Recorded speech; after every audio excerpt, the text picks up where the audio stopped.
Hi, everyone. Welcome to the Informative Talk Show. I'm your host, Lee Griffin.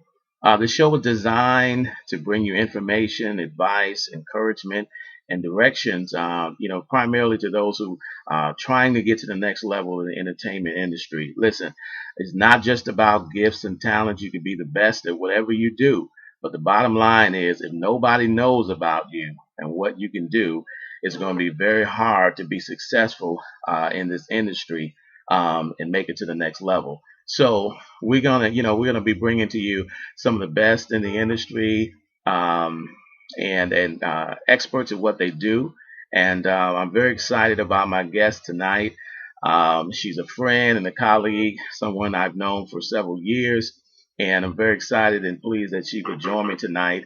Um, Miss Olivia Scott Perkins. Let me just tell you a little bit about her, and then I'm going to let her, come back and talk to you and tell you what she does. But she is a former CMO of Carol's daughter, and at that time, while she was there, she worked with people like Jennifer Lopez and Marc Anthony. She's also former vice president of alliances at the mega company Live Nation. And I know that any major concert event that goes on in the country, Live Nation is behind it. Amen to that. And then also, and then also, she was also a associate publisher at Vibe magazine, a very well-known national urban magazine called Vibe. That's VIBE magazine. And now she has a very new, exciting venture that I'm excited for her about.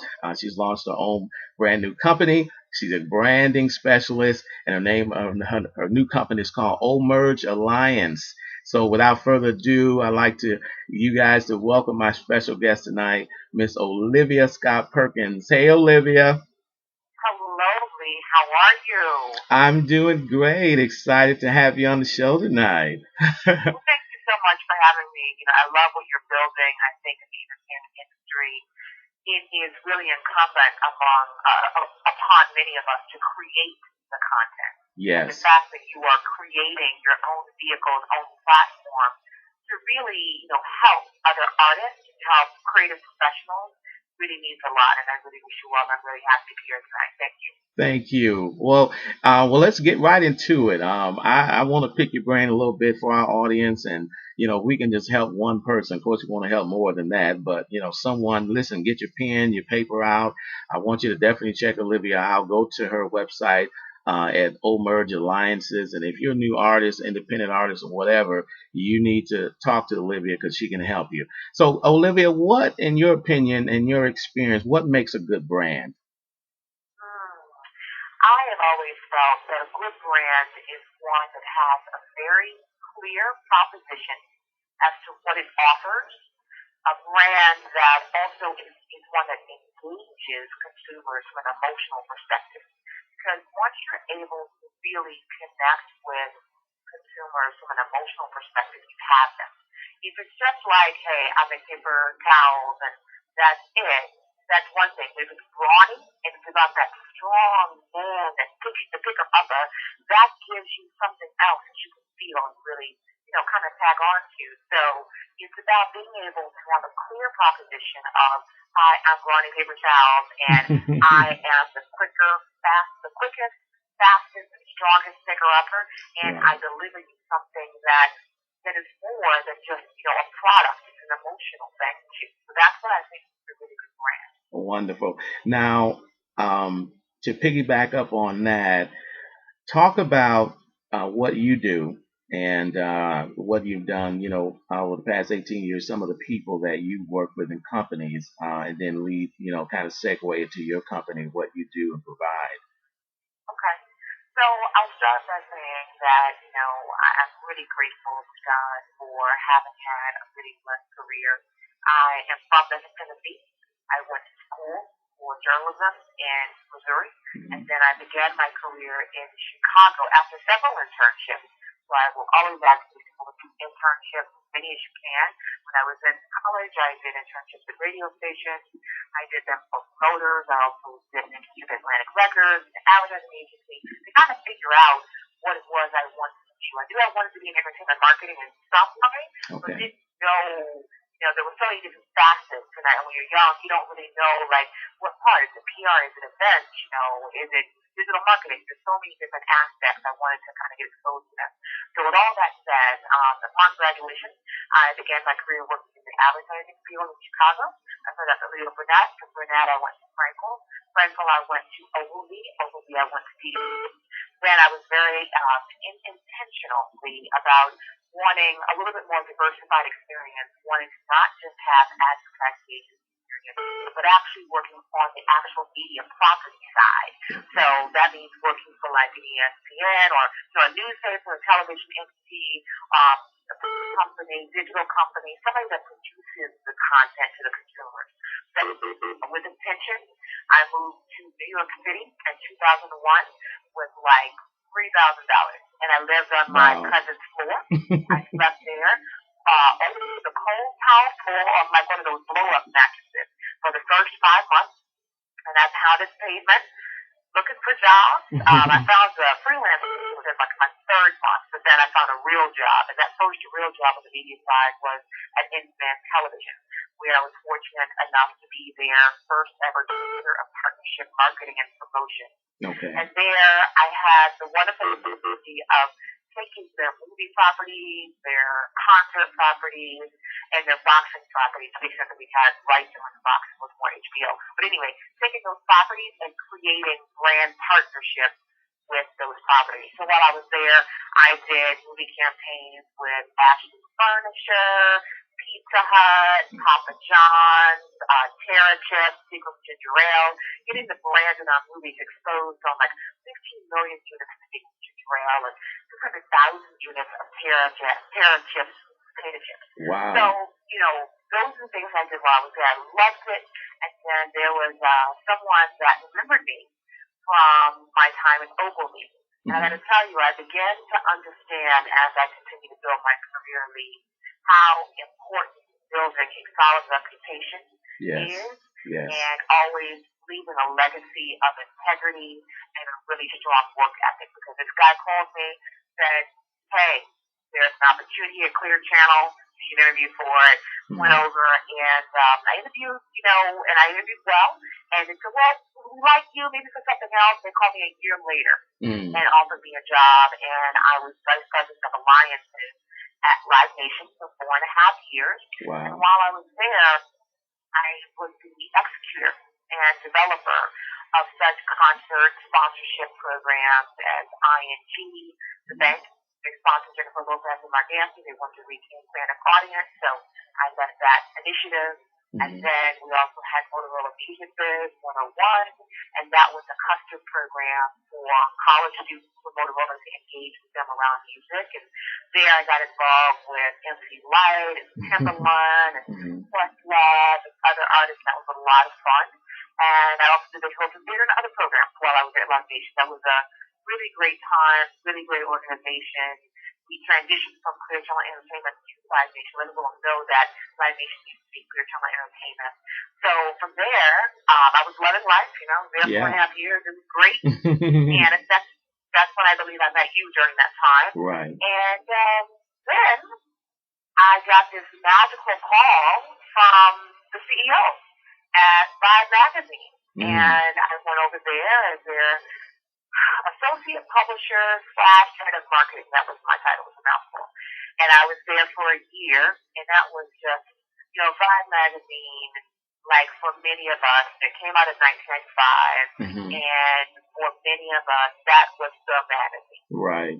We remember growing up with it, and it was the Bible for all things urban music. Right. And that magazine brand meant so much to me, so that was really probably my most favorite job out of all of jobs I've had.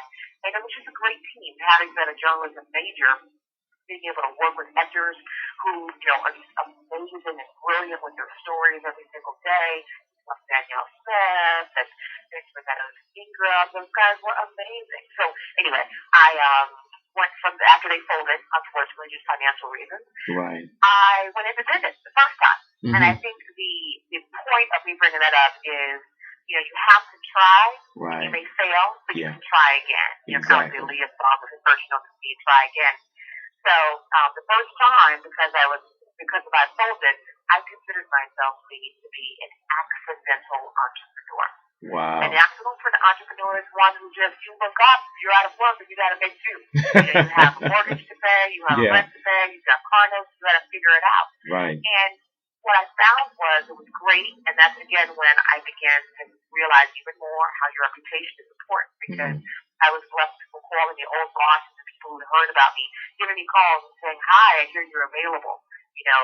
Would you like to work with me?"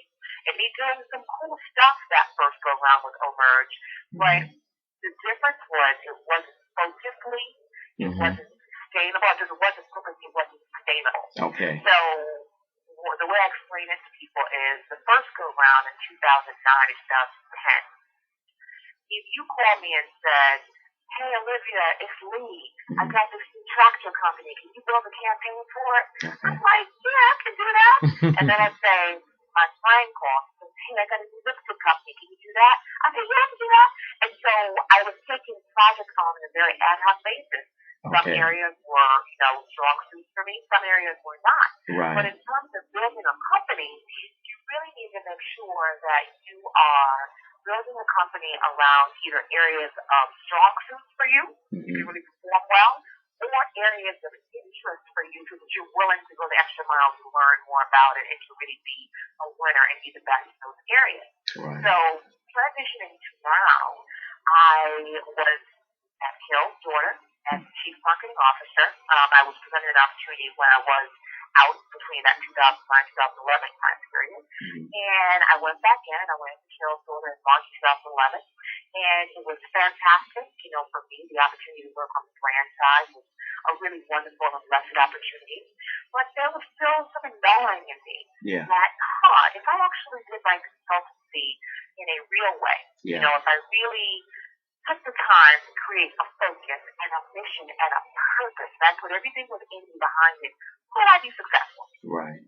Yeah. So this time out, I have created a whole entity. We have, real stuff. We have real people. I have a real website. You had a real press launch this week, and by the way, thank you for being a part of this. Oh, you're welcome. It's just been like, okay, how is it that we can serve with my marketing background? And that's really kind of what I started with, Lee, was I wanted to serve with my marketing background. Right. Well, that is wonderful because, that is actually what this is all about. Life is really about taking what you're good at and finding a way to serve other people, and along with your passion, because it sounds very passionate that you're very passionate about what you do. I want to kind of get off script a little bit because you mentioned something about, reputation and good work ethic and integrity, as well as, because I've seen a lot of people, met a lot of people who have really bad attitudes, and they're quick at the lip and want to tell people off, and all kinds of things like that. How, and I guess you expounded on it enough, but we just can't say it enough about how important it is to have a humble perspective of yourself, to treat people how you want to be treated, and don't burn bridges, because you want to go back across them, like you just talked about. Years later, opportunities came back to you because, you treated people the right way. And, that's so important. Can I expound on that for a second? Yes, of course. Because I don't share the story with a lot of people, but you just brought it up and I want to tell you something. I was at Vibe magazine, and I hope this doesn't sound weird, because it's a true story. I'm very spiritually connected, all those things. Right. And there was this day, because at that time I had, because of my position, people calling from the woodwork, "Hey, can we have a Vibe party?" Or they want to buy the brand equity, or they want to do a campaign with us. And, sometimes there could be a small little company in Mississippi. Right. One time we had like a motorcycle club calling from Denver, Colorado. And because, things look much larger than they really are, from the outside, they didn't know that it was me and a staff of 8. We all had to be responsibilities. So a lot of times, I just wasn't able, my capacity was limited, and I couldn't really manage all the influx of calls. So anyway, I sometimes was challenged, Lee, to be like, "Who are you?" Right. I want to answer, but right? And then there was one day, but I would always try to make time. Point is, I would always try to make time and talk to people like I had some sense and like I respected them no matter if it was from Mississippi or if they were from London, trying to make time for them. Right. And there was one day, I'll never forget, I had just come off the phone with somebody who I was like, oh my gosh, this deal would never happen. But it felt like a waste of my time. And I stood up at my desk and God stopped me. I really feel like it was God stopped me. And he said, you are not your position. Wow. You are Olivia Scott Perkins. You are a woman who has been blessed with a role that is not permanent. Right. It is a position. And so I remember kind of stopping and kind of being like, what? And being like, okay. And then I kind of chuckled. Right. And then I left my office and I was like, okay. And so when we did fold, I remember comforting one of my colleagues and saying to her, we're going to be okay. These were just jobs. Right. That's right. You know, these were just positions that we were blessed with for a period of time. They weren't who we were. Absolutely. You know, so I challenge everybody, you know, in the industry, we can all get so caught up with, you know, having a title and, you know, who we're associated with and who we know. Right. That making us feel good or better about ourselves. But realizing that we kind of all are still going to turn dust at the end of the day.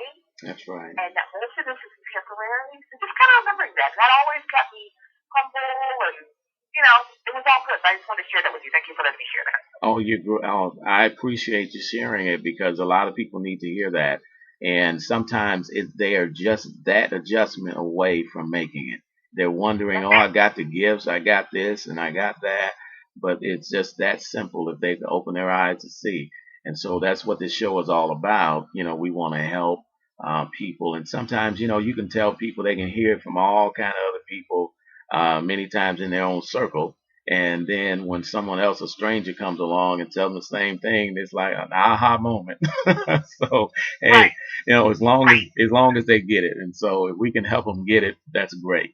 Let me ask you this, Olivia. What do you feel are some of the key essential points to being a successful brand? What do people need to do or put in place, do you feel, in your expertise, to be a good brand? And also just being successful in entertainment, right, too? Yes. I think, you know, because they go in hand in hand, being a successful brand and being successful in entertainment. Right. I think a couple of things. One is being hard working and choosing yourself. And let me try to address that in a more clear way.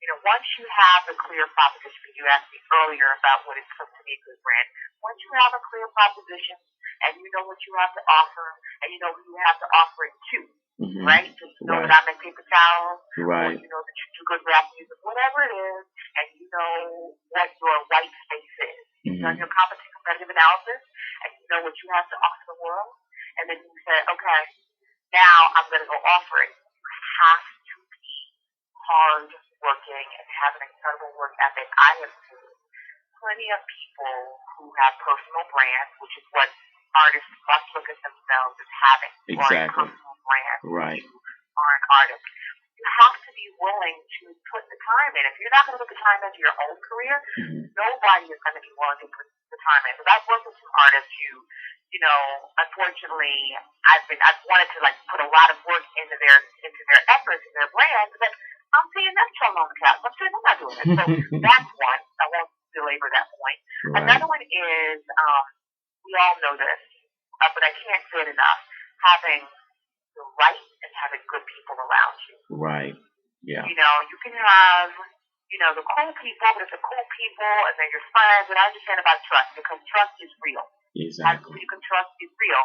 But if they're not the right personals and the right skill sets, you're going to be holding yourself back in the long term. So I definitely challenge everybody who's a creative business professional to, you know, try to evaluate what you need and not react so emotionally and think only about what's coming on board with you. You're going to have my back. You want to have it be your board who also, if he doesn't have it, right now, the skill set, but if he doesn't have it, you go get it. Right. You have the desire to go get it. But you can't have somebody on your team who doesn't know what they're doing and is going to hold you back. I also think, and it kind of goes without saying, but I think it's really important in building your brand in entertainment that you believe in yourself. Right. Because, and it's one of those things where that's like part A. If you don't believe in yourself, because there's some people out here who they just decide that they're good, or they just decide they're beautiful, and they tell the world they're beautiful, or they're smart, or they're whatever, and the world believes them. Exactly. So, and I'm for years I've been like, wait a minute, she's not, she doesn't have as much experience as I do, or she doesn't do, and it was like, no, but she believes that she's hot. Right. Yeah. You know, and she believes that she's the most amazing that has ever walked on the face of the earth. So believing in yourself without any doubt whatsoever, and again, it goes back to people like people around you. Make sure you have people around you, because my friends and my family and my colleagues, including Julie, you guys are so amazing to me. And some days, you know, when you are a creative brand and, you know, an entrepreneur, that's what you are as a creative brand, my gosh, some days you just may not feel like you're all that. But if you've got a Lee Griffin in your corner, or you've got a client in your corner that's like, girl, you're the bomb, to remind you every day you need that person. And that's the last couple of things I would say. Would be setting goals. The ability to set goals for yourself. Because I've met with so many wonderfully creative people, who they have all these ideas, and they have brilliant ideas. Right.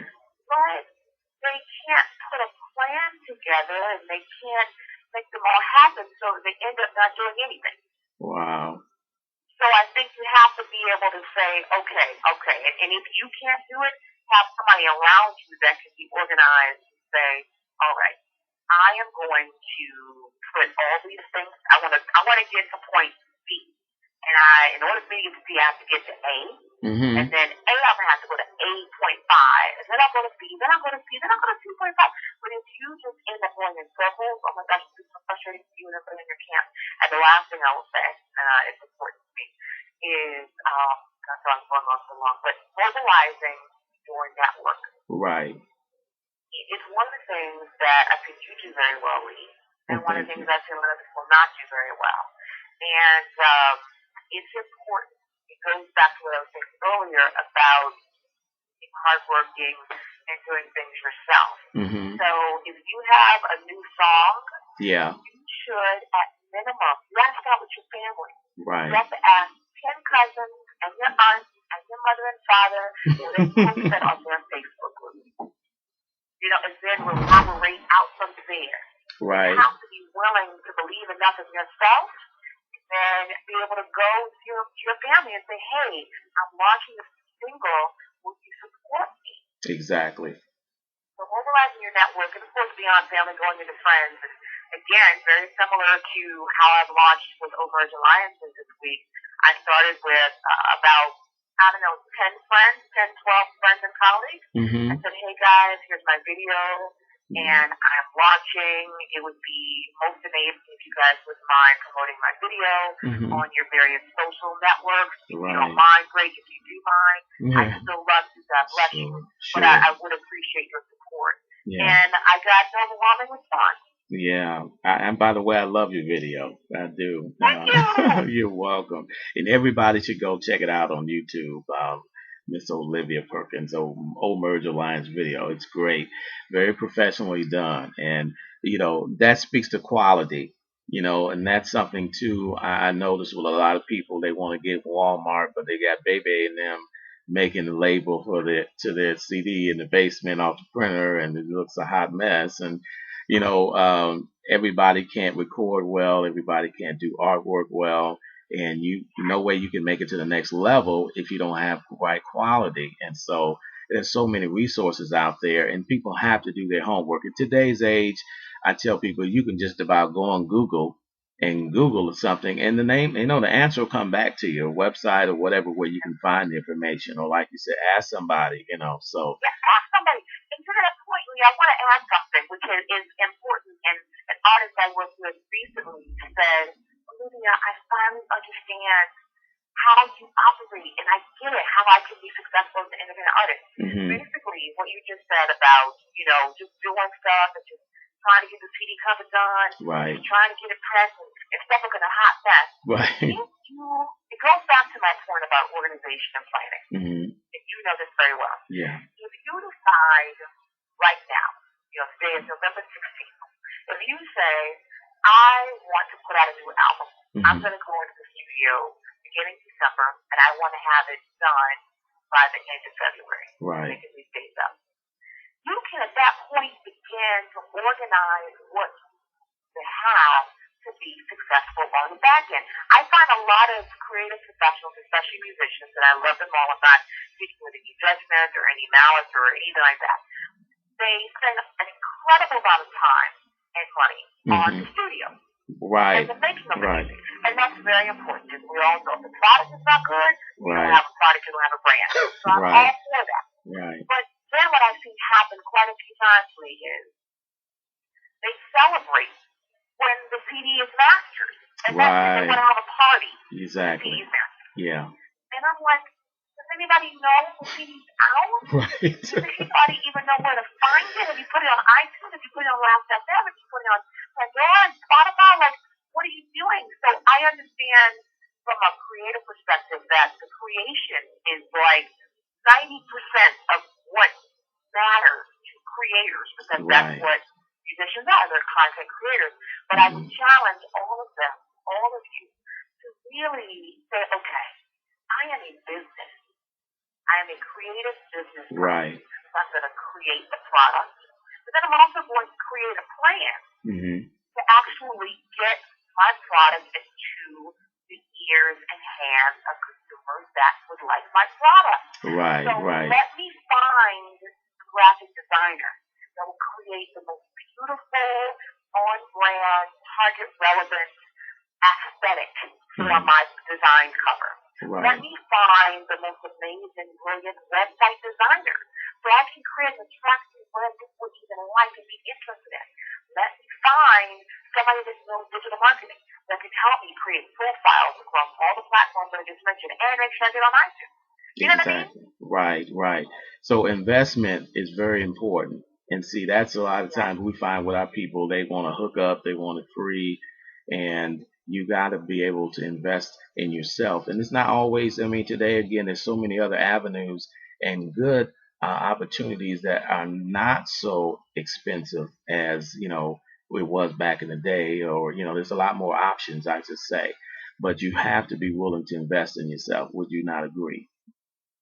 That's what I'm saying. It's like, it goes back to, I said it before, I'll say it again. It's like, if you're not going to be willing to do the work for your own brand, then how do you expect me to be motivated or incentivized to spend any iota of time on your initiative? But the money part, and again, I've been talking to a lot of artists recently, and they are beginning, the ones who I'm working with, they're beginning to understand, like, okay, if I want to have visibility at next year's Essence Music Festival, so we all know it's a huge platform. If I can't get on one of the shows, then maybe what I can do is I can create a street campaign where I can create CDs, and I'll have a street team.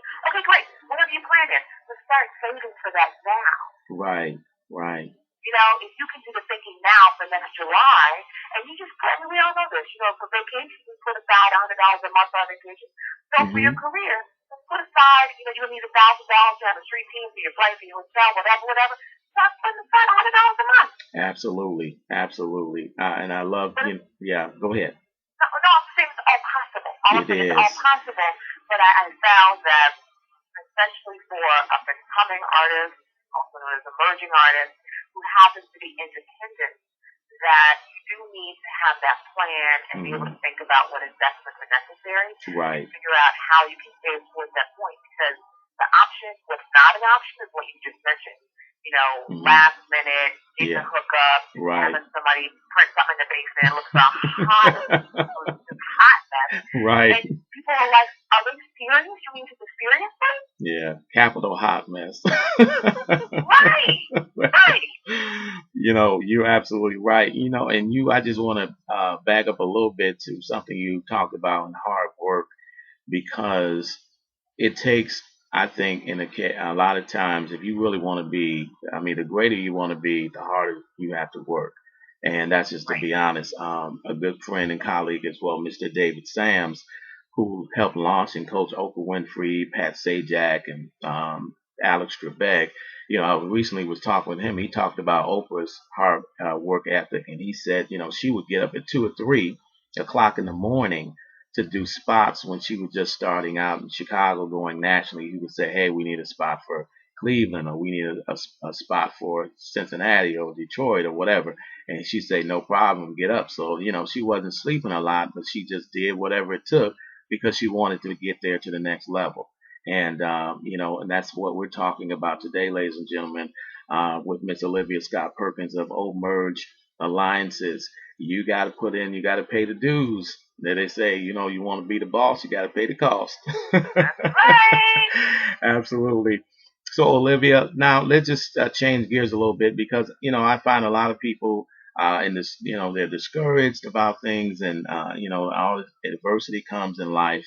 And, if they didn't know, a lot of times people feel, woe is me, why this is happening to me? But, I have news for you. It's happened to me. It's happened to Olivia. It happens in life, period. So talk about some adversity in your life and how you dealt with it regarding it, however you want to talk, whether it's personally or business wise, because it does happen to us in both areas. You mean business or personal? Whichever one you want to talk about, or both. Okay. Let's see. How personal? I'll actually go personal and maybe even think of a business one too. Okay. Personal wise, and not me people know like this is about me, and it's not to be like woe is me. When I was in college, I had planned on graduating and moving to New York City. I had a wonderfully fun internship in New York City at Atlantic Records, and it was amazing. And I wanted to return. I was like, I'm coming back. And I was already in touch with my boss, Nicole Sutherland Hughes, one of my mentors still. Wow. And was going to come back. And I was on my college campus one night, and I was with my girlfriend, and there were these two gentlemen who lured me into a conversation, but they ultimately beat me and attacked me on campus. Wow. And it was life-changing for me because my mother, I'm from Memphis, I was in school in Missouri. Yeah. Everybody saw me moving to New York and having a big life. And, I was graduating from college, so I thought I was hot, I thought I was cute, the whole thing. Right. I was moving to New York, and when that happened, it was just like, first of all, I had to need people. Yeah. Because everything was bloody, I was a mess. And my mother had to come up, which humbled me greatly. I had friends who had to actually wake me up every hour on the hour that night to make sure I did not develop a concussion because I didn't feel so badly. Wow. And it was like unbelievable what had happened to me. And we were deciding, well, do I go forward with my desire to move to New York City and do entertainment marketing? Yeah. And I was like, well, I think I'll just stay a little closer to home. Yeah. I think it'll be better for me if I go to Chicago instead of going to New York, because Chicago is only 8 hours from Memphis versus being in New York, which is like an 18-hour drive. Right. So I started in Chicago. It was a dream deferred a little bit. But 7 years in, I still wanted to look at entertainment marketing. And I said, you know what? I am going to just go for it. Yeah. 7 years of healing. I moved way beyond it at that point. So I think that was one of those times of adversity where I could have just stopped the whole thing. Of course. You know what? Yeah. I was going to move back with my mom and daddy. Yeah. Wow. It just happened to me, and my spirit's broken. Yeah. I'm just going to forget about the whole thing of trying to have a career. But by the grace of God, I forged ahead. And again, I deferred it for a little bit. So for anybody who has a little bit of a, you got to defer it, it's okay. But at a certain point, you got to come out of it and say, what do I really want in this life, and go get it. And I think, professionally, I would just say that there have been several times in which I have encountered less than desirable managers. Okay. In different, that have been at 9 different companies I've worked in. I had like 17 big bosses. Wow. And there were different times when I just was like, what? You wanted to quit and that. But the one thing that I've learned, and I learned early on, because when I was first beginning my career and I went from that to Frankel to Ogilvy, and then when I went to Ogilvy, I went to EDP. Okay. I remember then there was something that finally occurred to me about that third job, Lee. And I said, you can't keep running and going from company to company. You're going to keep encountering personalities that are disagreeable to you. Right, right. So you might as well figure out a way to work with them versus leaving and getting a new job before all that stuff you have to do all over again. Like, why don't you just stay there right. and like figure out a way to deal with it? So I think when you go into a professional environment, especially when you're working with other people, you got to work with people you don't like and work with bosses who get on your nerves. But what helps you is this is who I want to get out of this opportunity. Every time after about that third job, I began to say, okay, what do I want to build for myself, and what do I need in my toolkit to move forward? Right. So I'm not going to let this person get on my nerves and prevent me from getting the blessing of being in this organization. Right. Let me just move past them and keep it moving. Absolutely. You know, I mean, I never knew that story about you. That is just really heart-wrenching.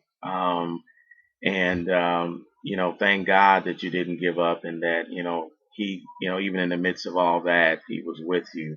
And, you know, a lot of times people talk about the adversity, and you don't thank God for the storm or for the adversity. You thank him that he's with you in it, and he brings you out of it. So, you know, I'm glad you're still here, and I know your family is, and your husband, and everyone that loves you, and that just speaks to the strength, you know, within you to get up and continue on. And so, you know, to my audience, so you who are listening, whatever it is that you've gone through personally, don't let it destroy you. You know, get up from wherever you are. You know, Donnie McClurkin had said it, we fall down, but we get up, you know, and that's what's important, is getting back up. That's what's important. You may be down, but you're not out, and it's not over. So, you know, keep believing in your dream and keep pushing it. Olivia, I'm going to get ready to let you go, but before I do, I want you to, you know, is any last words to talk about, you know, any projects that's coming up, anything that you want the audience to know about? You know what? I want to, there are a few projects I'm working on, but there's actually something I want to say as a preface to it, which is something I wanted to mention earlier, which is don't be afraid to dream differently. Okay, that's good. If you were going about what you're going about in a certain way, and it's not getting you the results you want, then dream a little differently. And the reason why I bring that up is because with Omerge alliances, you know, people would think that I would perhaps, you know, stay focused on hip hop and R&B, and I was finding that from a business perspective, there may not be as many opportunities for me to build sustainable business in that world, just based on friends, colleagues I know, and how the money is rotating. I was like, I'm not sure. So I got to tell you that I'm really, really fortunate that my first client that signed up with Omerge Alliances is a country and Christian label based in Nashville, Curve Records. Wow. And the first project I'm working on is identifying strategic partners for the Leanne Rimes album coming out on April 30th, 2013. That's awesome. So, congratulations. Thank you. It's huge and it's great, and I love the music, and because I'm such a music person, you know, it doesn't matter if it's, I don't know, electronica, which I actually really love electronica. I love a lot of Latin music, a lot of Spanish. But if it's good music and quality music that's healing the world and awesome in the world is good, then I'm behind it. So I should like to say that's a project that I'm really excited about working on. And I would ask everybody's support of Miss Leanne. You know, she has been through a couple of years of just adversity and drama in her personal life, and she's delivering the world an album I think is really brave, because in this album she's actually telling the world what she's been through, and we all know her for her beautiful beautiful ballads, you Wow. know, How Do I Live, etc. And she's bringing you that great voice again, but really delivering really heartfelt songs. That's one project I'm working on. I'm working on a couple of other projects where I am identifying prospects for a couple of films. And one is also a television entity called Gentleman's Dwelling. All right. So I'm doing what I do. Yeah. And really happy about being able to create opportunities for myself and also to be able to, as I mentioned earlier, this firm is really around how can I serve the world through what I love, which is marketing and my passion around music. So I'm grateful for the opportunity. Thank you. You know, and I just gotta say, I love what you just said about dreaming differently. Because, you know, sometimes, you know, it takes effort after effort. You know, one thing I love about Thomas Edison, who failed over 1,000 times trying to create electricity, you know, 2,000 times. And what he said, it was a 2,000 step process. You know, everybody said, man, you keep failing and failing. No, it took 2,000 attempts, man. You know, it's like being at that free throw line as an NBA player. You know, in practice, they take thousands of shots just to be able to be perfect when it counts.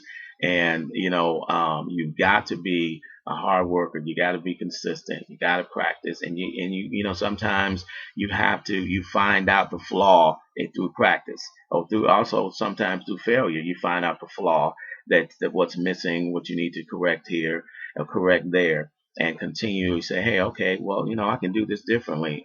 This is what I need to do differently, or that's what I need to do differently. And but at the end of the day, what you said about believing as well in yourself, I tell people all the time, listen, if you don't believe in you, nobody else will. So you know, you've got to be the driving force behind yourself, saying that I am the engine that could and can. So, you know, I love you, sis, and I appreciate you joining me tonight on Enterformative. And you know, I know the audience is going to be just really delighted, you know, as they continue to tune in and get some good information from you. And listen, folks, you want to make sure you visit omergealliance.com. And if you are an artist upcoming, you need to contact Miss Olivia Perkins. She can help you. And listen, don't be asking for no hookup. She'll help you. She'll, you know, don't tell her Lee sent me for a hookup. No, that's not what I'm saying. I'm saying call her, email her, and she'll help you put a plan in action if you don't have what it takes now. But she can help you get to the next level. Isn't that right, Olivia? That's it. That's what it's all about. That's one of my questions, is really helping to plan. Yeah. Providing that structure for artists to help them kind of get out of their creative brains and put it on paper and move forward. So I look forward to helping anybody who needs that. Wonderful. Thank you again, Lee. Again, I can't say enough. I really love what you're building. I love that you are building it. And if there's anything that I can do to support you, I definitely will. Just let me know. Well, thank you. You did a lot tonight. You're supporting me this way by providing my audience with your insight. And I have great nothing but love and respect for what you do. You know, as a brand specialist, as a person, as an individual. So, and I wish you the absolute best as well. So, listen, folks, thanks for joining us for this episode of Enterformative. Remember, there are three kinds of people in the world: people that make things happen, people that watch things happen, and people who wonder what happened.